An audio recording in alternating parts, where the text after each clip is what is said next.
The Torah, the Exodus, chapter 13, verses 17 through chapter 17, verse 16.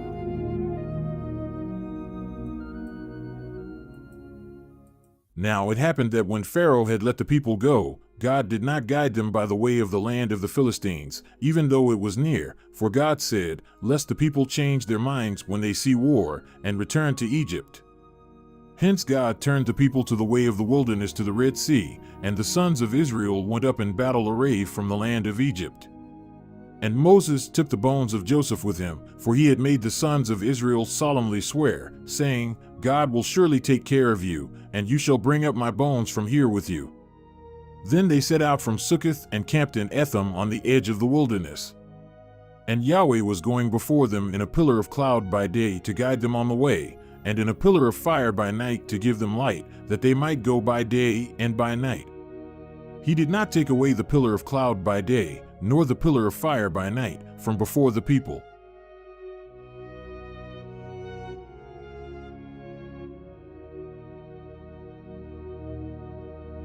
Now Yahweh spoke to Moses, saying, "Speak to the sons of Israel so that they turn back and camp before Pi-hahiroth, between Migdol and the sea. You shall camp in front of Baal-zephon, opposite it, by the sea.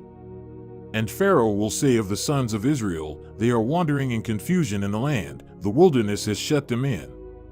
Thus I will harden Pharaoh's heart with strength, and he will pursue them, and I will be glorified through Pharaoh and all his army, so that the Egyptians will know that I am Yahweh." And they did so. Then the king of Egypt was told that the people had fled, and the heart of Pharaoh and his servants was changed toward the people, and they said, "What is this we have done, that we have let Israel go from serving us?" So he made his chariot ready and took his people with him, and he took 600 choice chariots and all the other chariots of Egypt with officers over all of them. And Yahweh hardened the heart of Pharaoh, king of Egypt, with strength, and he pursued the sons of Israel as the sons of Israel were going out with an exalted hand. Then the Egyptians pursued them with all the horses and chariots of Pharaoh, his horsemen and his army, and they overtook them camping by the sea, beside Pi-hahiroth, in front of Baal-zephon. Now Pharaoh drew near, and the sons of Israel lifted up their eyes, and behold, the Egyptians were marching after them, and they became very afraid, so the sons of Israel cried out to Yahweh. Then they said to Moses, "Is it because there were no graves in Egypt that you have taken us away to die in the wilderness? What is this you have done against us in bringing us out of Egypt? Is this not the word that we spoke to you in Egypt, saying, 'Leave us alone that we may serve the Egyptians'? For it would have been better for us to serve the Egyptians than for us to die in the wilderness." But Moses said to the people, "Do not fear. Stand by and see the salvation of Yahweh, which he will accomplish for you today. For the Egyptians whom you have seen today, you will never see them again forever. Yahweh will fight for you, and you will keep silent." Then Yahweh said to Moses, "Why are you crying out to me? Speak to the sons of Israel so that they go forward. As for you, raise up your staff and stretch out your hand over the sea and split it, and the sons of Israel shall go through the midst of the sea on dry land. As for me, behold, I will harden the hearts of the Egyptians with strength so that they will go in after them, and I will be glorified through Pharaoh and all his army, through his chariots and his horsemen. Then the Egyptians will know that I am Yahweh, when I am glorified through Pharaoh, through his chariots and his horsemen." Then the angel of God, who had been going before the camp of Israel, moved and went behind them, and the pillar of cloud moved from before them and stood behind them. So it came between the camp of Egypt and the camp of Israel, and there was the cloud along with the darkness, yet it gave light at night. Thus the one did not come near the other all night. Then Moses stretched out his hand over the sea, and Yahweh swept the sea back by a strong east wind all night and made the sea into dry ground, so the waters were split. So the sons of Israel went through the midst of the sea on the dry land, and the waters were a wall to them on their right hand and on their left. Then the Egyptians pursued them, and all Pharaoh's horses, his chariots and his horsemen went in after them into the midst of the sea. Then at the morning watch, Yahweh looked down on the camp of the Egyptians through the pillar of fire and cloud and brought the camp of the Egyptians into confusion. And he caused their chariot wheels to swerve, and he made them drive with difficulty. So the Egyptians said, "Let us flee from Israel, for Yahweh is fighting for them against the Egyptians." Then Yahweh said to Moses, "Stretch out your hand over the sea so that the waters may come back over the Egyptians, over their chariots and their horsemen." So Moses stretched out his hand over the sea, and the sea returned to its normal state at daybreak while the Egyptians were fleeing right into it. Then Yahweh overthrew the Egyptians in the midst of the sea. And the waters returned and covered the chariots and the horsemen, even Pharaoh's entire army that had gone into the sea after them, not even one of them remained. But the sons of Israel walked on dry land through the midst of the sea, and the waters were a wall to them on their right hand and on their left. Thus Yahweh saved Israel that day from the hand of the Egyptians, and Israel saw the Egyptians dead on the seashore. Then Israel saw the great hand which Yahweh had used against the Egyptians, and the people feared Yahweh, and they believed in Yahweh and in his servant Moses.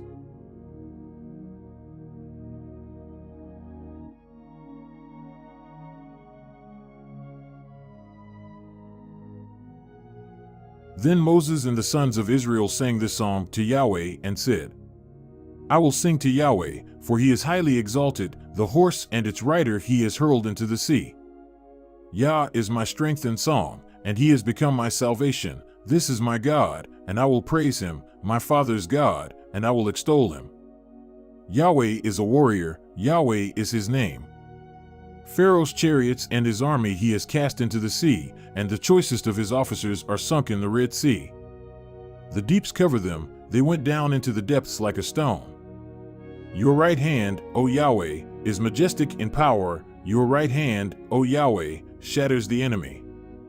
And in the greatness of your exaltation you pull down those who rise up against you, you send forth your burning anger, and it devours them as chaff. And at the blast of your nostrils the waters were piled up, the flowing waters stood up like a heap, the deeps were congealed in the heart of the sea. The enemy said, I will pursue, I will overtake, I will divide the spoil, my desire shall be fulfilled against them, I will draw out my sword, my hand will dispossess them. You blew with your wind, the sea covered them, they sank like lead in the mighty waters. Who is like you among the gods, O Yahweh? Who is like you, majestic in holiness, fearsome in praises, working wonders? You stretched out your right hand, the earth swallowed them. In your lovingkindness you have guided the people whom you have redeemed, in your strength you have led them to your holy habitation. The peoples have heard, they tremble, anguish has seized the inhabitants of Philistia. Then the chiefs of Edom were dismayed, the leaders of Moab, trembling seizes them, all the inhabitants of Canaan have melted away. Terror and dread fall upon them, by the greatness of your arm they are still as stone, until your people pass over, O Yahweh, until the people pass over whom you have purchased. You will bring them and plant them in the mountain of your inheritance, the place, O Yahweh, which you have made for you to inhabit, the sanctuary, O Lord, which your hands have established. Yahweh shall reign forever and ever. For the horses of Pharaoh with his chariots and his horsemen went into the sea, and Yahweh brought back the waters of the sea on them, but the sons of Israel walked on dry land through the midst of the sea.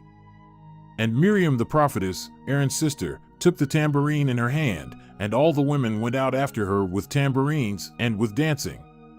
And Miriam answered them, Sing to Yahweh, for he is highly exalted, the horse and his rider he has hurled into the sea. Then Moses had Israel set out from the Red Sea, and they went out into the wilderness of Shur, and they went 3 days in the wilderness and found no water. And they came to Marah, but they could not drink the waters of Marah, for they were bitter, therefore it was named Marah. So the people grumbled at Moses, saying, What shall we drink? Then he cried out to Yahweh, and Yahweh showed him a tree, and he threw it into the waters, and the waters became sweet. There he set for them a statute and a judgment, and there he tested them. And he said, If you will earnestly listen to the voice of Yahweh your God, and do what is right in his sight, and give ear to his commandments, and keep all his statutes, I will put none of the diseases on you which I have put on the Egyptians, for I, Yahweh, am your healer. Then they came to Elim, where there were 12 springs of water and 70 date palms, and they camped there beside the waters. Then they set out from Elim, and all the congregation of the sons of Israel came to the wilderness of Sin, which is between Elim and Sinai, on the 15th day of the 2nd month after their departure from the land of Egypt. And the whole congregation of the sons of Israel grumbled against Moses and Aaron in the wilderness. And the sons of Israel said to them, Would that we had died by the hand of Yahweh in the land of Egypt, when we sat by the pots of meat, when we ate bread to the full, for you have brought us out into this wilderness to put this whole assembly to death with hunger. Then Yahweh said to Moses, Behold, I will rain bread from heaven for you, and the people shall go out and gather a day's portion every day, that I may test them, whether or not they will walk in my law. Now it will be on the 6th day, they shall prepare what they bring in, and it will be twice as much as they gather daily. So Moses and Aaron said to all the sons of Israel, At evening you will know that Yahweh has brought you out of the land of Egypt, and in the morning you will see the glory of Yahweh, for he hears your grumblings against Yahweh. And what are we, that you grumble against us?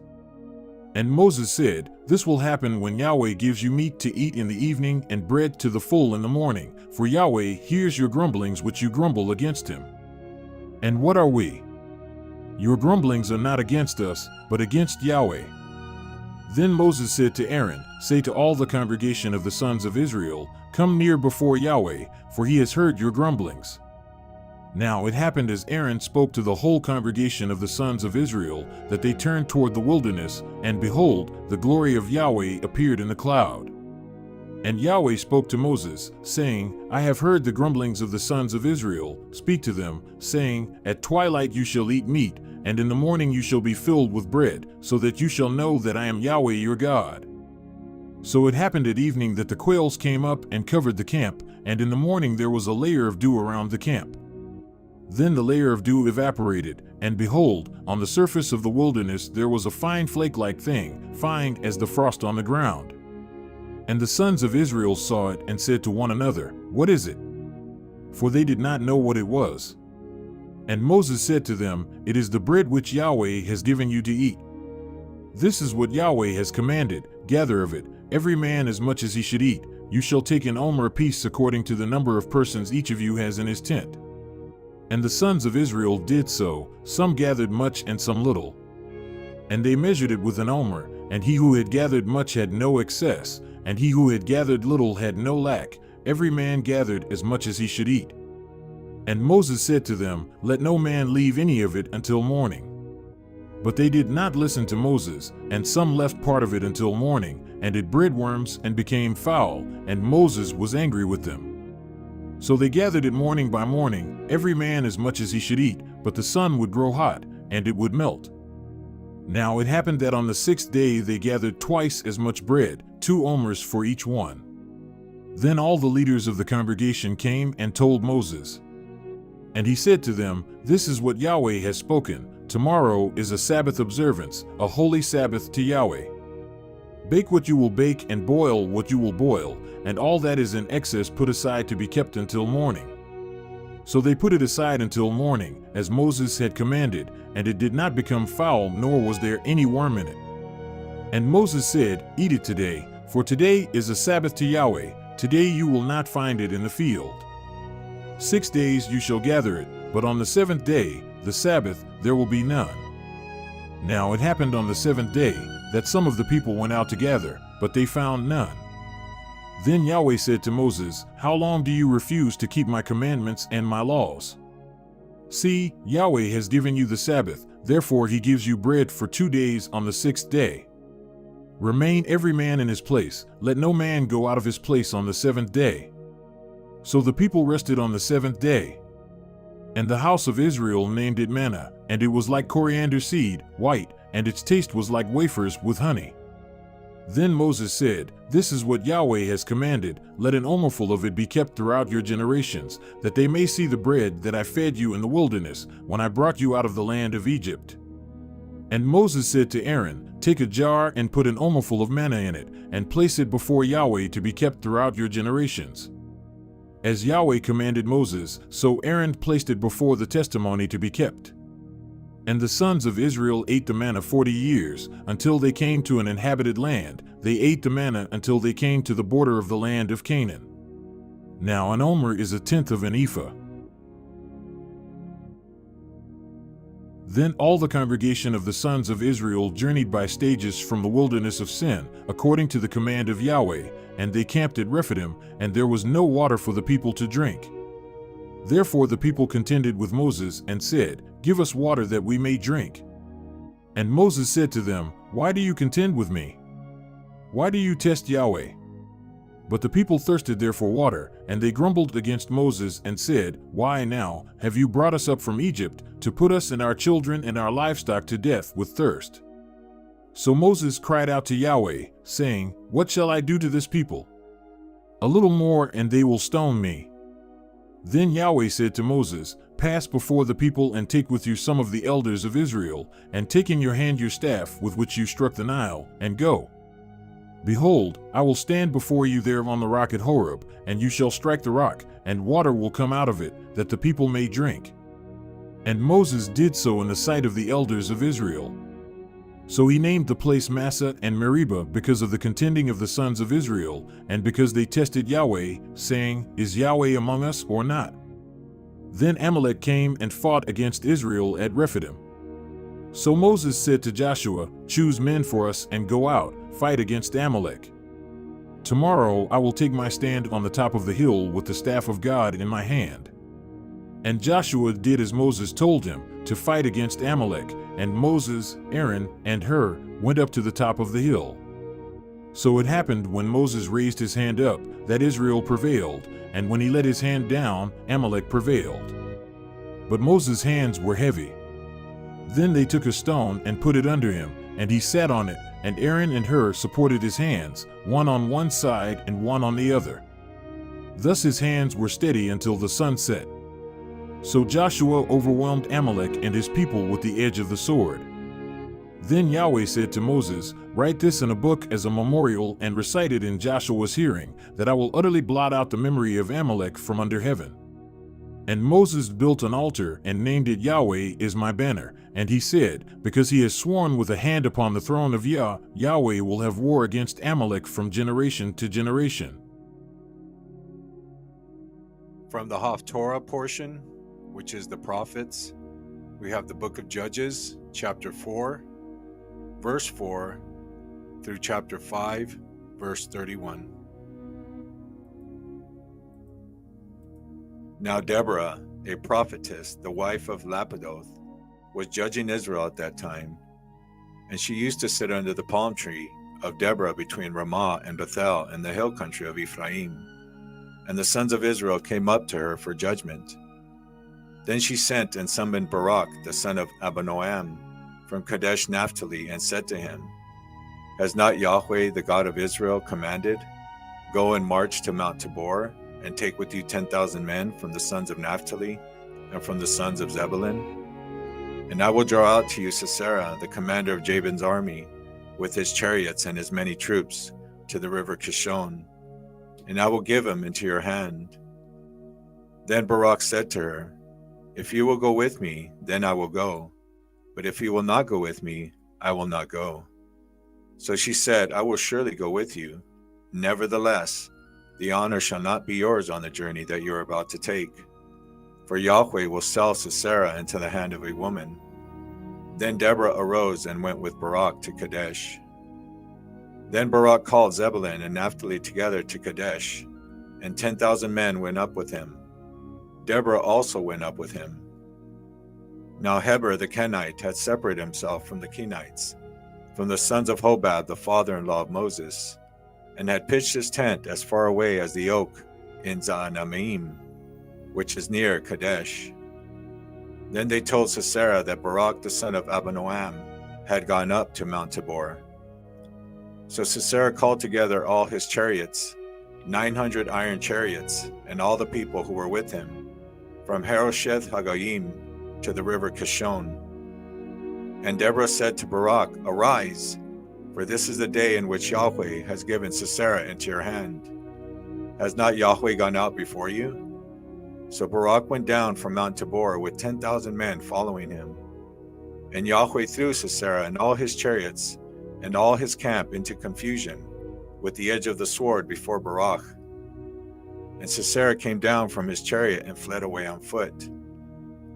But Barak pursued the chariots and all those in the camp as far as Harosheth Hagoyim, and all the camp of Sisera fell by the edge of the sword. Not even one remained. Now Sisera fled away on foot to the tent of Jael, the wife of Heber the Kenite. For there was peace between Jabin the king of Hazor and the house of Heber the Kenite. And Jael went out to meet Sisera and said to him, "Turn aside, my master, turn aside to me. Do not be afraid." And he turned aside to her and into the tent, and she covered him with a rug. Then he said to her, "Please give me a little water to drink, for I am thirsty." So she opened a bottle of milk and gave him a drink. Then she covered him. And he said to her, "Stand in the doorway of the tent, and it shall be, if anyone comes and asks of you, and says, 'Is there a man in here?' that you shall say no." Then Jael, Heber's wife, took a tent peg and placed a hammer in her hand, and went secretly to him and drove the peg into his temple. And it went through into the ground, for he was sound asleep and exhausted.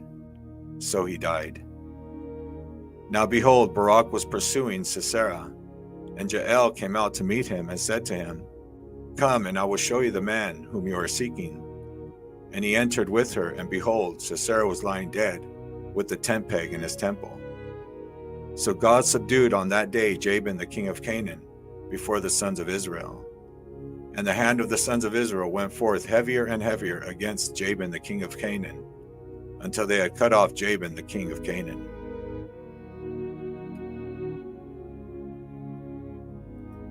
The Song of Deborah and Barak.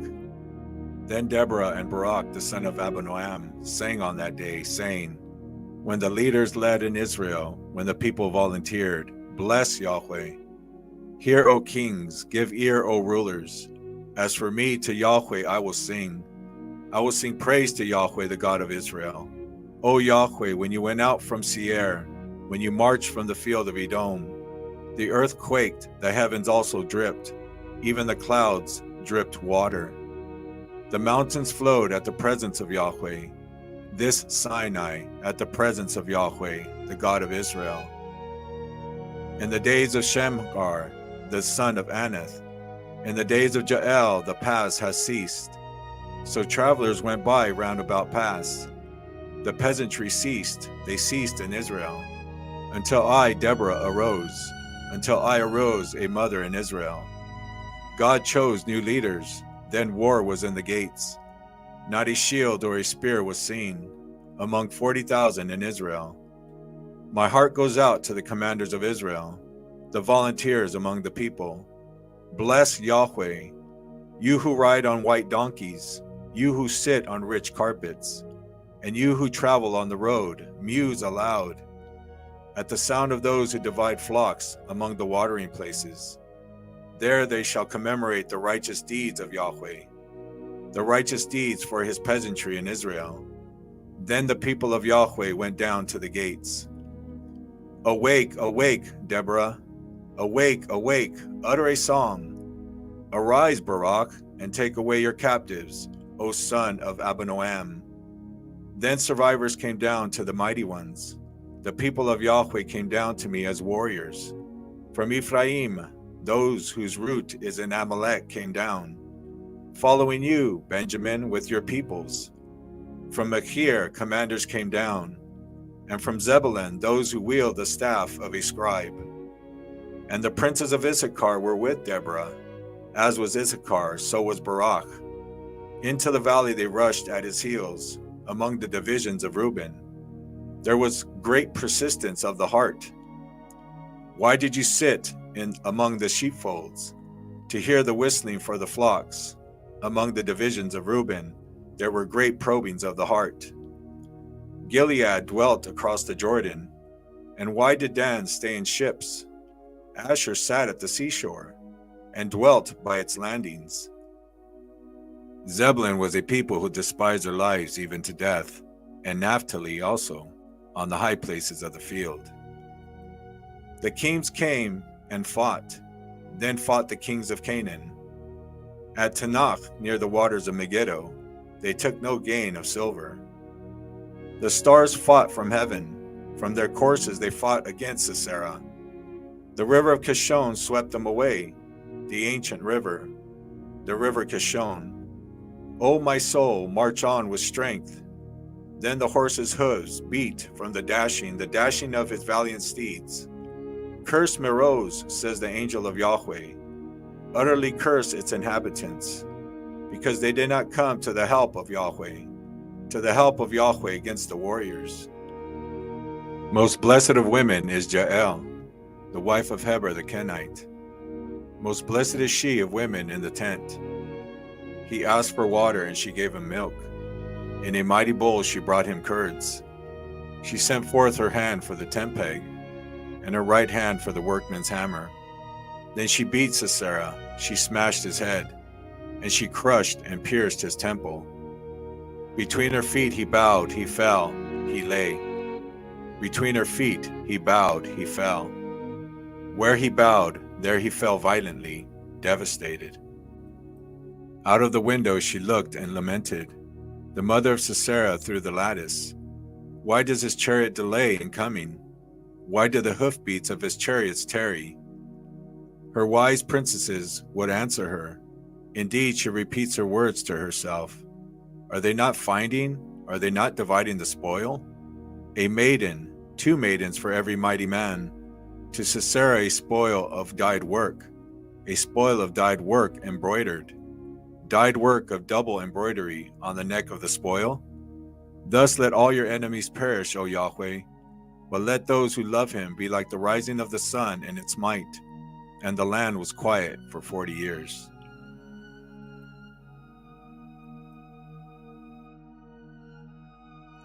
And from the Brit Hadashah, which is the New Testament, we have the book of Revelation, chapter 12, and featuring the Song of Moses, chapter 15, 1 through 4.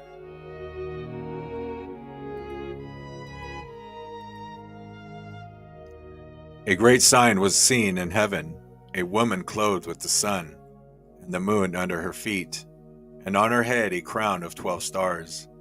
She was with child, she cried out in pain, laboring to give birth. Another sign was seen in heaven.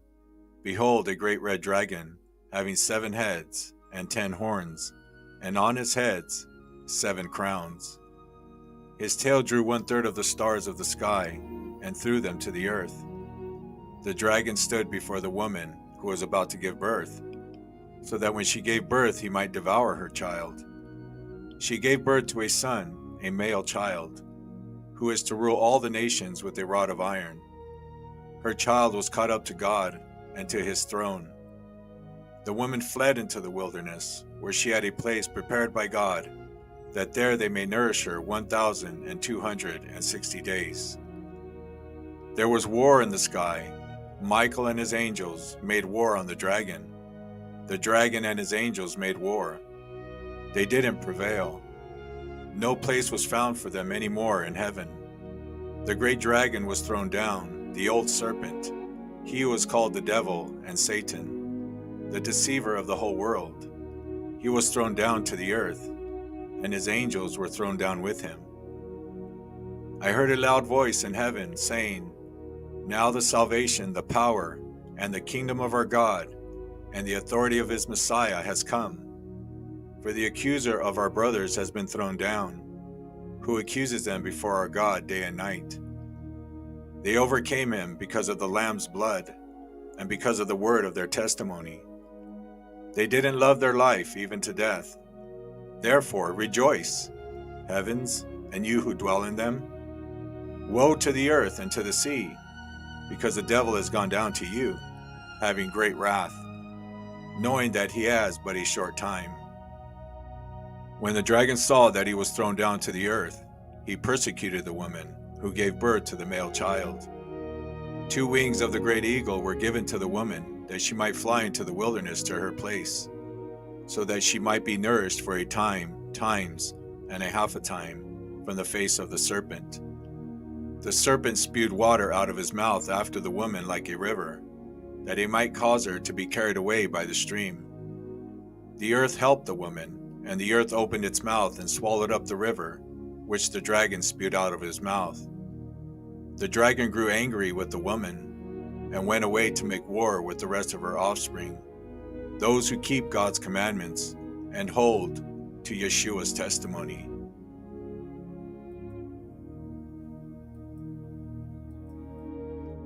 I saw another great and marvelous sign in the sky, 7 angels having the 7 last plagues, for in them God's wrath is finished.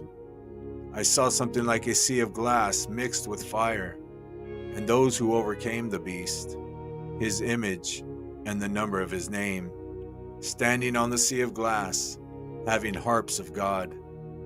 They sang the song of Moses, the servant of God, and the song of the Lamb, saying, "Great and marvelous are your works, Lord God, the Almighty. Righteous and true are your ways, you King of the nations. Who wouldn't fear you, Lord, and glorify your name? For you only are holy. For all the nations will come and worship before you, for your righteous acts have been revealed."